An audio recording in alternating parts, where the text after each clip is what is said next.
Low libido in midlife is not a hormone problem. I know that's what you've been told. I know that's what every article, every doctor, every wellness influencer says, but it's usually not true. I'm Marta, and I help women over 40 reconnect to desire, pleasure, and erotic power, not by fixing their hormones, but by addressing what's actually happening in their nervous system. And today, I'm going to explain what's really killing your libido and what actually brings it back. Let's start with this. Hormones matter. Estrogen, testosterone, progesterone, they all influence desire. And when they drop in perimenopause and menopause, you might notice less lubrication, less sensitivity, less spontaneous turn on. So yes, hormones play a role. But here's what nobody tells you. Hormones are not the root cause of low libido. Because if they were, then every woman on HRT would instantly have her desire back. And that is not what happens. Some women start hormone replacement therapy and feel nothing. Some physically feel better, but still don't want sex. Some feel a little more turned on, but only when all the conditions are perfect, which is never. Why? Because desire doesn't live in your bloodstream.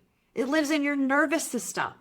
And if your nervous system is stuck in survival mode, if you're chronically stressed, overwhelmed, or disconnected from your body, then no amount of estrogen or testosterone is going to bring desire back online. So what is actually killing your libido? 3 things. First, chronic nervous system activation. If you're living in a state of low-grade panic, which most women in midlife are, your body is in survival mode. And when your nervous system is prioritizing safety, it shuts down everything that is not essential, including desire. Because from a survival perspective, turn on is a luxury. You can't feel pleasure when you're scanning for threats. You can't feel desire when you're managing everyone else's emotions. And you can't feel arousal when your nervous system is on high alert. So your libido doesn't disappear because something's wrong with you. It disappears because your body is doing exactly what it's supposed to do. Keep you alive. 2, cumulative disconnection from the body. Now, most women in midlife have spent decades overriding their bodies. You ignored hunger to stay small. You ignored fatigue to stay productive. You ignored discomfort to stay pleasing to others. And you learned to disconnect from sensation as a survival strategy. But here's the problem. You can't selectively disconnect. If you're not feeling your body during the day, if you're not noticing your breath, your tension, your needs, then you're not going to suddenly feel it during sex. Desire requires presence. It requires sensation. It requires being in your body, not just in your head and not just managing it from the outside.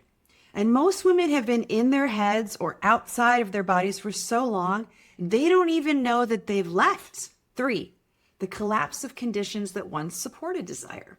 So in your 20s and your 30s, you had adrenaline, you had novelty, you had hormones coursing through your body like rocket fuel. And those things could override a dysregulated nervous system. You could have mediocre sex and still orgasm. You could push through disconnection and still feel something. But in midlife, that adrenaline stops, that novelty fades, the hormones shift, and suddenly all the things that used to carry desire, they're gone. And what's left is the truth, that your body doesn't feel safe to feel. So this is why HRT alone doesn't fix low libido in most cases. Because HRT can restore lubrication, it can restore energy, it can restore some physical sensitivity, but it cannot restore safety. It cannot regulate a dysregulated nervous system. It cannot rebuild trust with the body you've been ignoring for decades. It cannot teach you how to feel again. And without that, you're just hormonally optimized and still numb. Now, do I think HRT is valuable? Absolutely. For some women, myself included, it makes a significant difference, but it's not the whole answer. And if you've tried it and you still don't want sex, if you've optimized your labs and still feel nothing, it's not because you're broken. It's because you're addressing the wrong layer. So what does restore desire? Nervous system regulation. Teaching your body that it is safe to feel, that pleasure is not a threat, and that turn on doesn't have to lead to obligation. Embodiment, reconnecting to sensation, learning to notice your body again, not to judge it, not to optimize it, but to feel it, slowing down. Desire in midlife doesn't respond to speed. It doesn't respond to efficiency. It doesn't respond to just get it done. It responds to slowness, to presence, to safety. And here's what that looks like in practice. It looks like noticing your breath. It looks like feeling your feet on the ground. It looks like asking, what does my body actually want right now? And really listening. It looks like creating micro moments of pleasure throughout your day.